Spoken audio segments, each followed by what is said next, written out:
McLennan County to hire me to work for your law firm that you own. Now, these campaigns are a lot like lawsuits. We come and present our side of the case. That's why I think you ought to elect Barry Johnson, and also present why I think you should not re-elect my opponent. And I'll just jump right into it. Since we had 6 minutes, I thought we had 20, so I'll mess that up. I'm gonna do a little tap dancing up here. So it's my position, ladies and gentlemen, that our district attorney here, that his actions in this Twin Peaks matter have placed justice in jeopardy in McLennan County. It could expose the taxpayers of McLennan County to millions of dollars in liability. Now, what do I mean by that? This Twin Peaks situation that happened coming up on 3 years ago was a situation out of Twin Peaks where we had 9 people, 9 fatalities, 12 people injured. We had the police department out there. There were federal agents out there.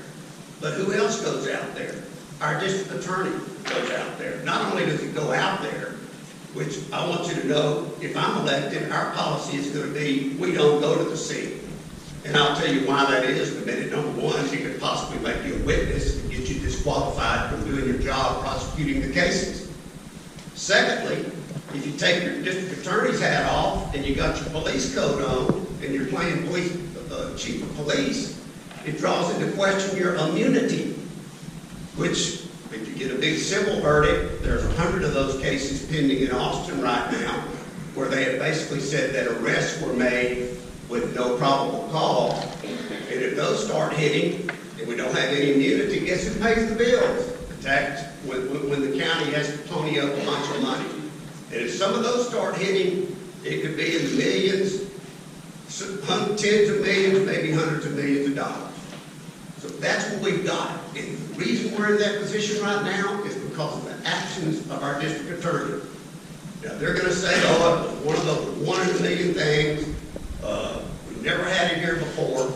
It was 9 murder cases. The police department, and by the way, they're the experts at crime scene investigation. They are the ones that know how to do it. We lawyers don't know how to do that.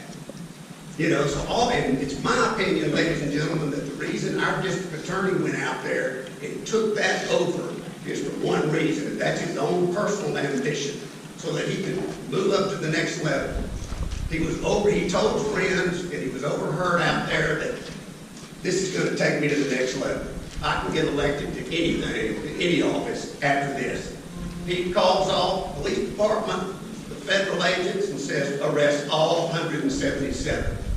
Well, ladies and gentlemen, you do that in Romania, in Venezuela, but you don't do that here in the United States where we have constitutional protections.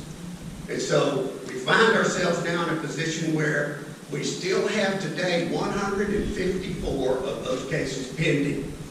They get to try their best case first, the district attorney's office. They get to cherry pick the very first, the best case. They did that, tried it for 4 weeks, spent $1 million working that case up, and guess what happened? Their best case comes back as a mistrial.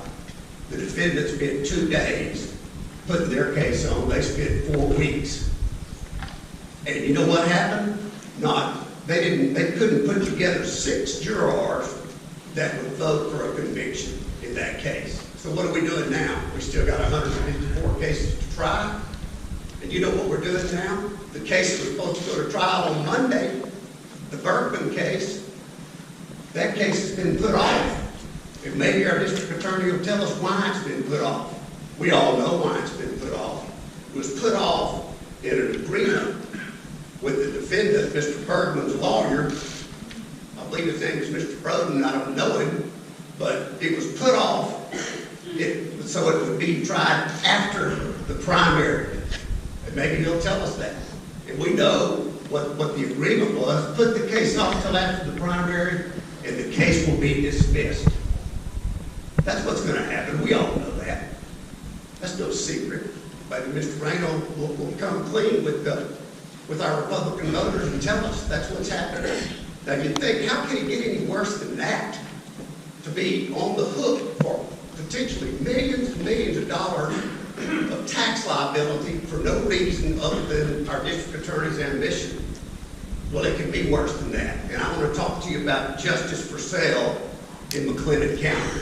If that's what we're dealing with right now, when a political official betrays his oath of office, it betrays the public trust by giving special favors to friends and political contributors, there's only one word to describe that, and that's corrupt. And that's the reason that the Federal Bureau of Investigation and the feds have been investigating our district attorney and are continuing to investigate our district attorney. It's an embarrassment. It's time to reach. Thank you so much. Thank you. Abel Reyna is the McLennan County District Attorney, elected in November of 2010. Born in Waco, graduated from Reyna High School after attending MCC, transferred to Baylor, where he has BA and his law degree. Before being elected, he worked in private practice from 1997 to 2010, focusing on criminal law. Texas Monthly Magazine has named him the Texas Super Lawyer Rising Star for 6 consecutive years. Abel has served on several boards locally or maybe even state. These are state and local. The State of Texas Physician Assistant Board, the City of Waco Planning and Zoning Commission, Senate Corps Foundation, where he was the chairman, Texas Ranger Hall of Fame Museum, Advocacy Center for Crime Victims and Children, and the Heart of Texas Human Trafficking Coalition Steering Committee, and is chairman of the Prosecution and Protection Subcommittee. Recently, he was selected to chair the executive committee of the Special Prosecution Unit to combat gang violence in Texas prisons. He and his wife, Austin, have one son that lives in Waco, members of the First United Methodist Church. So, Abel, podium is yours. 6 minutes. Thank you.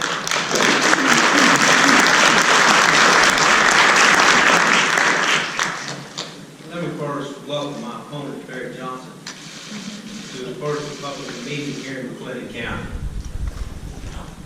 Welcome him back to McLennan County from Dallas. And I guess I like to hear this because I like to hear what he said, because obviously the things that I have done, we've got one issue that he has a problem with. So what that tells me is that the hard plea processes that we put in place that help to reduce your crime here in McLennan County, that's okay. The fact that I was able to operate this office and push that and work under budget each year, that's all right. The fact that the ADAPT fund, which is used when you prosecute food stamp fraud, has quadrupled in balance, and that money goes back into your community for drug-free programs here in McLennan County. You did good on that too. The fact that you tried 3 death penalty cases and got 3 death penalty verdicts, and that's resulted in 3 other individuals not attempting to go in front of 2 citizens, McLennan County juries, intent on the death penalty, and it accepted life without parole in lieu of going to trial, saving you tax dollars, saving your tax dollars. That's okay. The fact that I continued, even though I was told that the hot check department was a dying breed, and I'm able to collect over $1 million from merchants and small business in McLennan County by the programs and processes I put in place and that were carried out by the individuals that work for you in this office. That's good too. The fact that I created a pretrial diversion program, the first ever in McLennan County, to deal with individuals who are nonviolent offenders, to deal with veterans and help veterans and those with mental health issues, and steer them away from the criminal justice system to get them the help because you and the community said we need to do something about that. Well, that's good too. That's good too. And when you have a situation where we've created the first family violence unit that focuses in with specially trained prosecutors and a victim assistance advocate that we were able to obtain with a state grant and house that division with those individuals to focus in on domestic violence in our community, that's good too. That's good too. And to create the first ever Crimes Against Children division, again, with prosecutors that are specially trained for our most precious resource in McLennan County, and to protect them. And not only that, have those divisions, family violence and crimes against children, work in conjunction with Child Protective Services who protect our children here in McLennan County. That's good too.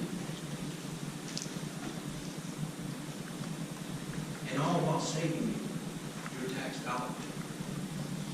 Oh, we gotta bring up the Twin Peaks, which is fine by me. And you know, when Mr. Johnson says, well, I wouldn't go out there and I wouldn't have a policy, I expect him to say that. Why? Because that's the biker, the gang member biker together.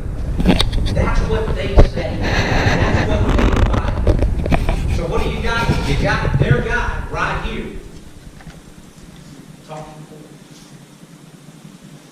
You see, the thing is, I had a and I've explained to many of you why I did. And I told you that I would have presence in the community, presence in the court, presence in the office. And that's exactly what I've done. Presence in the office. You want to talk about the office y'all run? Look at the organizational chart in our office. The top box is the people of McLennan County. Why? Because everyone in that office is going to know that they're accountable to you. As long as I'm held accountable every 4 years, they will be held accountable every day. And has that ruffles with that? Absolutely. Because you made a tough decision to be the district attorney. And as far as going out to the scene, I don't expect a personal injury trial lawyer who made his living suing doctors and suing other individuals for financial gain. I don't expect him to understand the concept of qualified immunity. I don't expect him to understand that the biggest jurisdiction in the state of Texas, Harris County, does not even allow law enforcement to make an arrest until they call a prosecutor and that prosecutor okays the charge. I don't expect him to understand that his home county of Dallas County, where he's from, before he moved back about 8 months ago or 9 months ago, they have an actual homicide desk. And they have people that go out to the scene on every homicide. And it's not to call the shots on the investigative basis. It's to be there in an advisory capacity so that your law enforcement and the district attorney's office works hand in hand so that you, the taxpayer, benefit from that cooperation and makes better, more sound cases and prosecution, which has resulted, ladies and gentlemen, for again, crime being down in McLennan County, even though our population has risen by 3%. The violent crime is down. The criminals, the thugs that prey on our families are getting it. And they got the message. They're getting the message. That's what our people have done. And I wouldn't expect a person from the trial to understand that.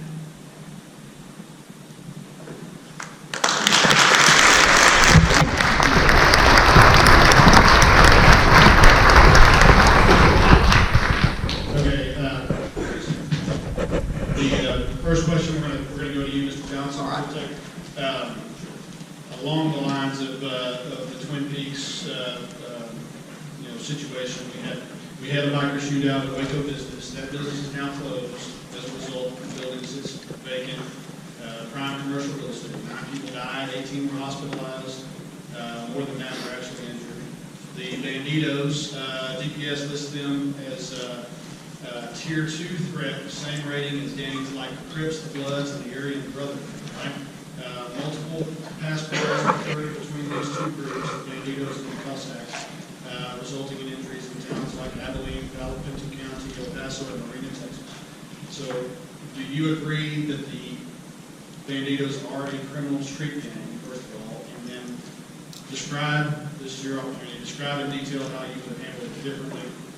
Give you 2 minutes to elaborate on that. As far as the Banditos and any other motorcycle club, by the way, that's all the groups that supported Mr. Reyna back in 2010 when he ran for the very first time. They were all behind him all the way, and he didn't do anything but what he's done to everybody else, and that is break your trust and break his oath of office. The oath that he took to do justice.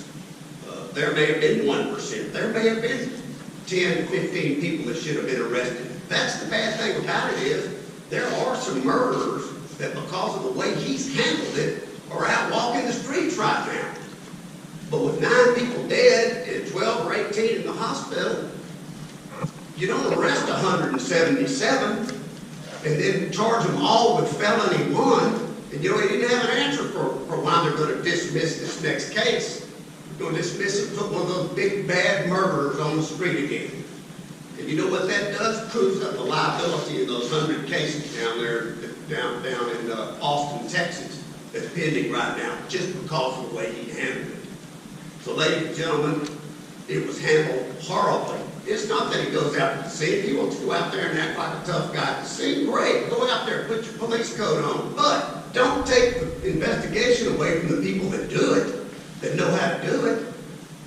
They were getting ready to arrest people on a murder investigation until Mr. Reyna walks in and says, nope, we're going to arrest all 177 of them. And you know what? The FBI and the federal people just kind of shrugged their shoulders and said, well, good luck with that. So it's been totally mishandled because of Mr.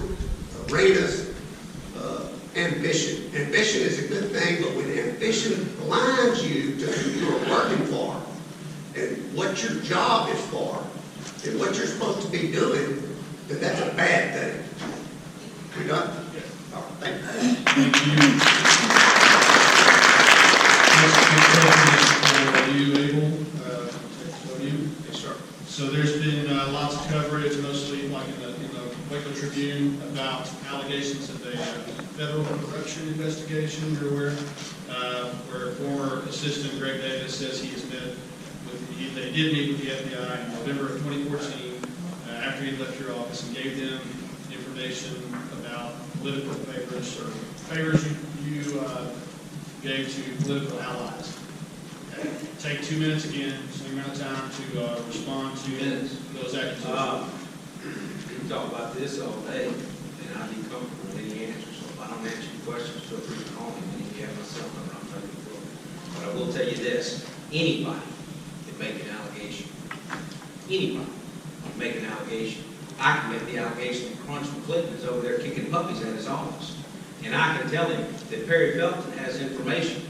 And I would expect law enforcement to go find out if Congressman Clinton is kicking puppies. And I expect they're going to go talk to Perry Felton and ask him what he knows. And you know what? We're blessed. We're blessed with a fake news outlet like the Waco Tribune Herald. Don't stand up and wave if you like. Fake news outlet, the Waco Tribune Herald, that's willing to publish those type of stories, and that's ridiculousness. The truth is that those allegations came back in the 2014 election. And when it was brought to reporters who came to me from the TV stations, they said, there's no way we're running this. So when an individual makes an allegation and law enforcement doesn't do what you want them to do, then what do? You go to the media. Because it's ridiculous. And then when the media doesn't do what you want to do, what do? You find somebody else who has an axe to grind with that person you want to get back at. That is the biker lawyer. And what did they do? They wouldn't even cover the media then. So the biker lawyers decided that they were going to unethically file different motions and put all this information in there. And then they could protect themselves from being sued. That's what you have. All of it is ridiculous, untrue, including the allegations I've ever had or done, had delivered to me or done. Okay. Ridiculous. And the fact that someone wants to embrace that says a lot more than my opponent I can ever say.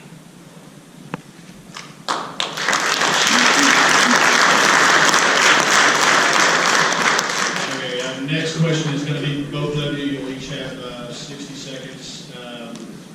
We'll start with you.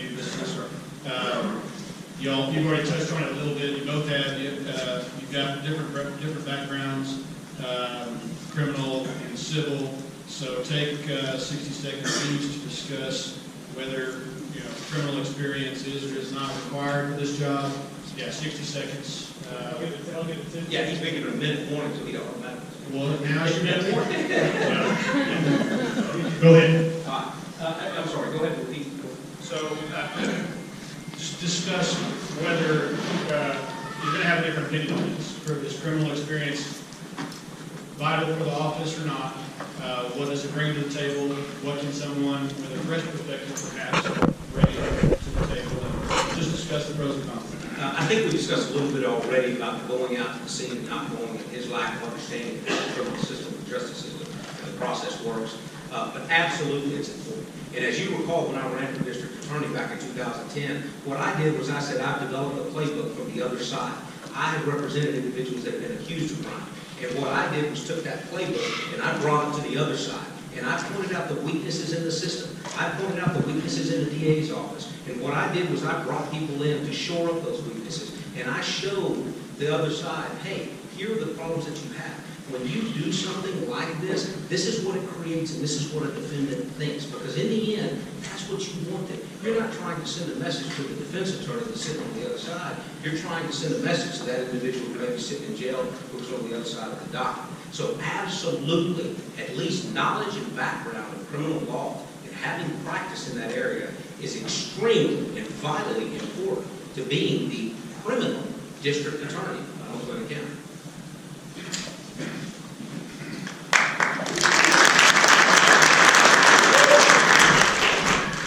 Mr. Reyna was a criminal defense lawyer.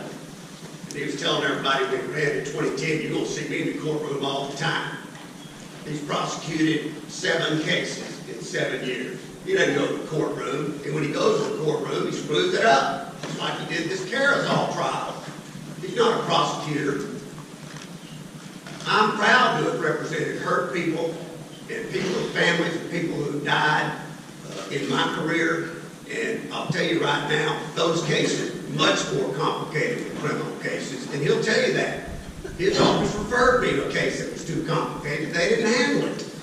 He knows that I know what I'm doing in that. If you can try, and just as Mr. Reyna has said when he ran in 2010, and I quote him, if you're a lawyer, you're a lawyer. And I guarantee you, I've been in the courtroom many times with much more difficult cases than Mr. Reyna has ever seen. Thank you.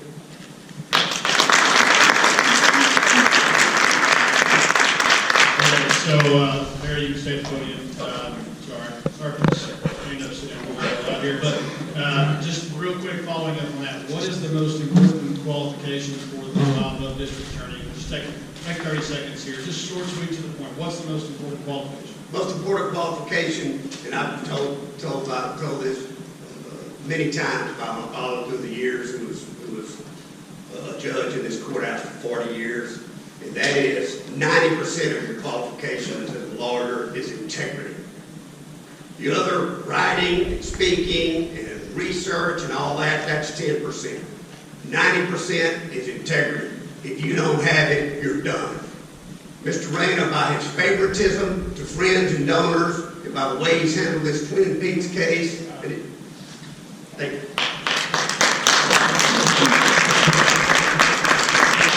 Same question. What's the most important qualification for district attorney in 30 seconds?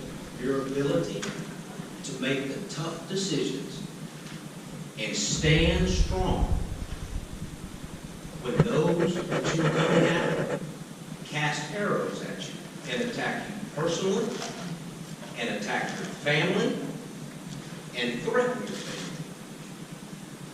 The most important qualification is to remain strong, stand firm. I'm asking you to stand with me.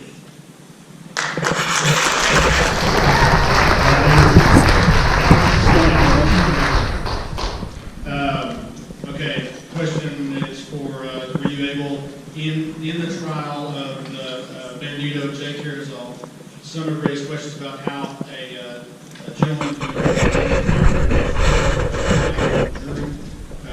this criticism of your administration of her in that trial. In 1 minute, let's say, tell us how that happened, whether your office made a mistake in allowing it. No, that goes exactly to the rhetoric out there that we're against bikers, we're against all bikers. As a matter of fact, that couldn't be further from the truth. We are against gangs, and this individual didn't know that he worked at that.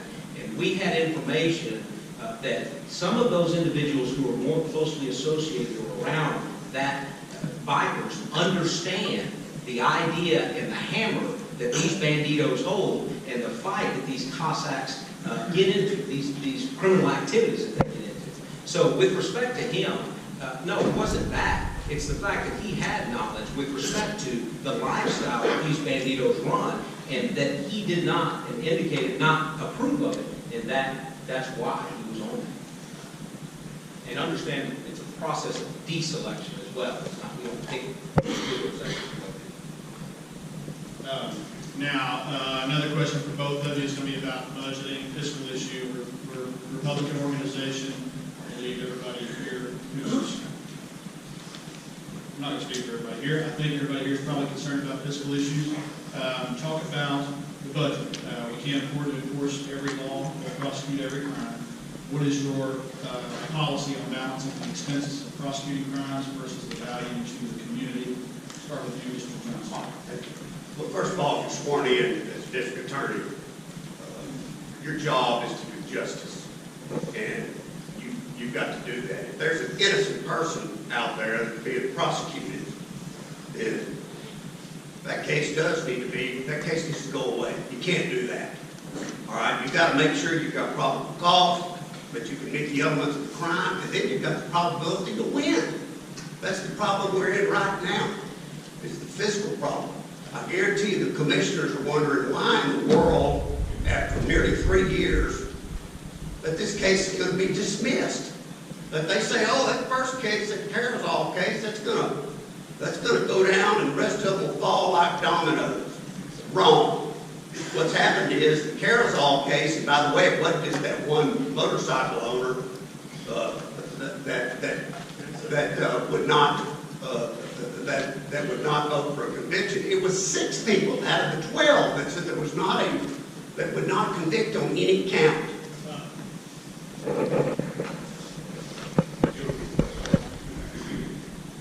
Questions about your policy on budgeting. How do you balance the fiscal concern with the need to administer justice? That's very all-encompassing when it comes to those. I want to answer that question, unlike my opponent, Reyna.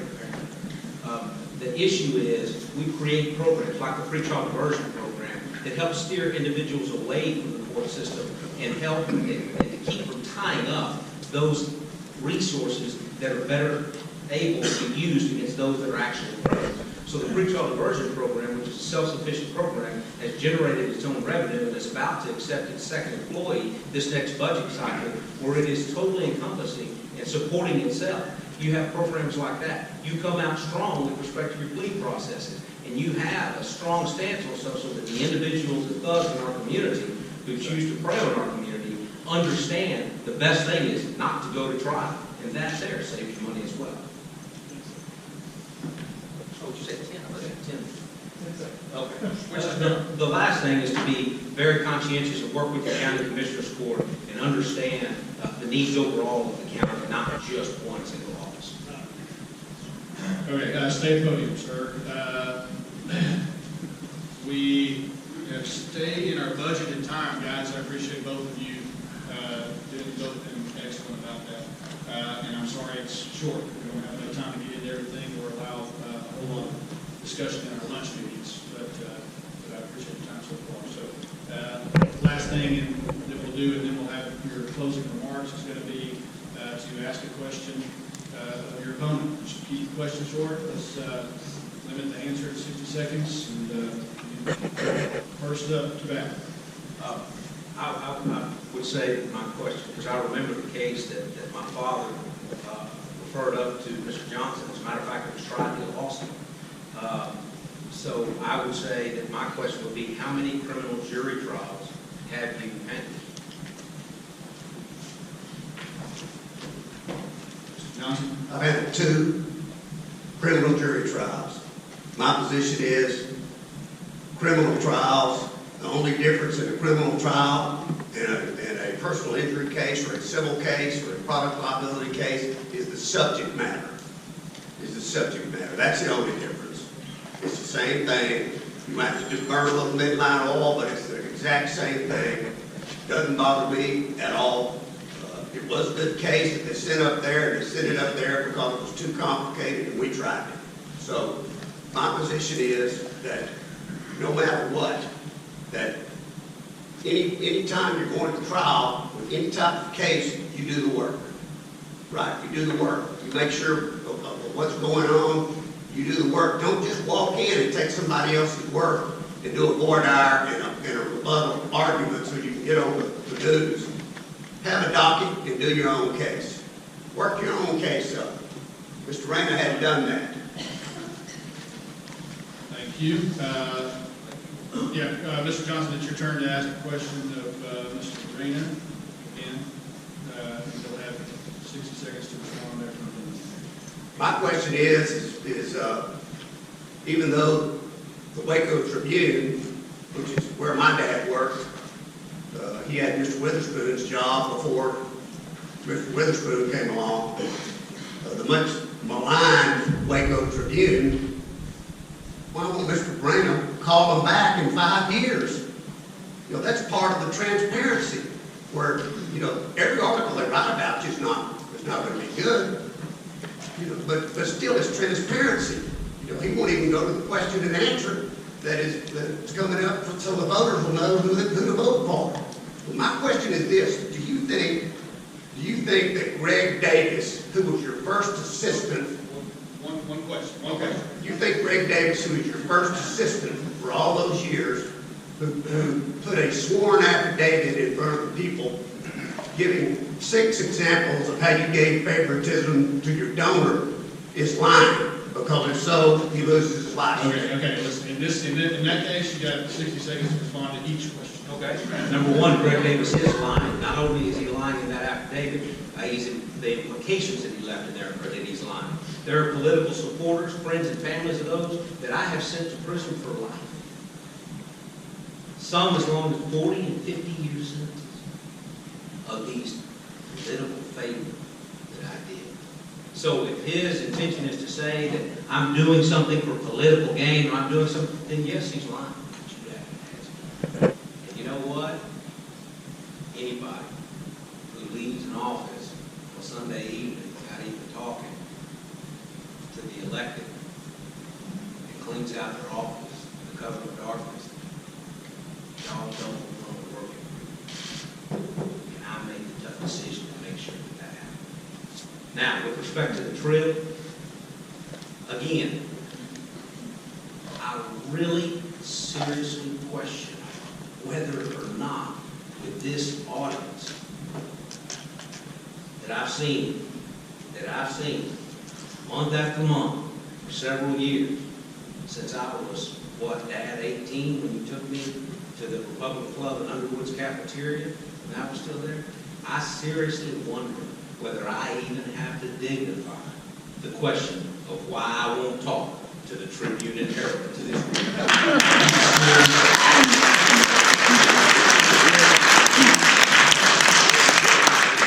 They don't get it right. Fake news outlet. I'm not going to be a part of it. And people have told me, all you do is when they can say we talked to them, and they change your words and legitimize that particular practical effect that we have in this county. So if this is your candidate, so be it. Okay, closing remarks. Mr. Johnson will go first. 30 seconds. Summation. Ladies and gentlemen, we're at a crossroads in Clinton County. We're at a crossroads right now. Either we're going to have someone who has put this county in expose this county to potentially millions of dollars of financial liability because of his own blind ambition, or you're going to have somebody who's going to walk in there from day one and know who they're working for, and that's the people that hired them. That's the voters of McClellan County. That's who I'll be thinking about. Number two is, no matter what Mr. Reyna just said, you ought to read that wild-eyed fake news, as he said, trip that Ann Rosnowski, Dave Campbell, Judge Joe Johnson, everybody worked for through the years. And whether you like that or not, this Greg Davis affidavit that was filed, if you look in that wild-eyed fake news trip, back when he was hired in 2011, Mr. Reyna said, oh, he's got integrity beyond reproach. I've talked to every Texas Ranger, 2 Texas Rangers, 2 judges. He is great in the courtroom. He's ethical. He's the guy. And you know what? He didn't dodge sworn testimony like Mr. Reyna. His affidavit is sworn testimony, and he tells you right from the start, hey, these people have gotten favors for donations. And after he brought that to my attention in 2013, he continued to work there for 9 months. Boy, was I fooled by him. And ladies and gentlemen, I'm sorry for that. But I did what I could to get him out of there as soon as I could. The facts are this. The district attorney has got to make a tough call. You don't make just the politically correct call. You make the tough calls. You do what's right. My dad told me, this is an easy job. You just do the right thing. Well, let me tell you something, ladies and gentlemen. Doing the right thing is standing strong, standing firm. Doing the right thing is not always doing the popular thing. And let me tell you something about my political going somewhere else. I was raised here. I was born here. You are my family. I didn't leave to go live in some other county and then come back. Y'all are my family. And I'm going to protect you and stand between you and crimes and save your tax dollars just as I do with my family. These bikers are coming after us. What are we going to do? Are we going to give them him? Because then what do? We might as well give them the key to the city. I'll tell you one thing that hasn't happened. There hasn't been a single, not one biker-related incident in Clinton County since we stood strong in May of 2015. Not one. Ladies and gentlemen, I'm going to stand strong. If it requires me taking arrows from gang members, defense attorneys, and putting their puppy up here, that's fine. I'll take it. But I'm asking you to stand with me. Okay.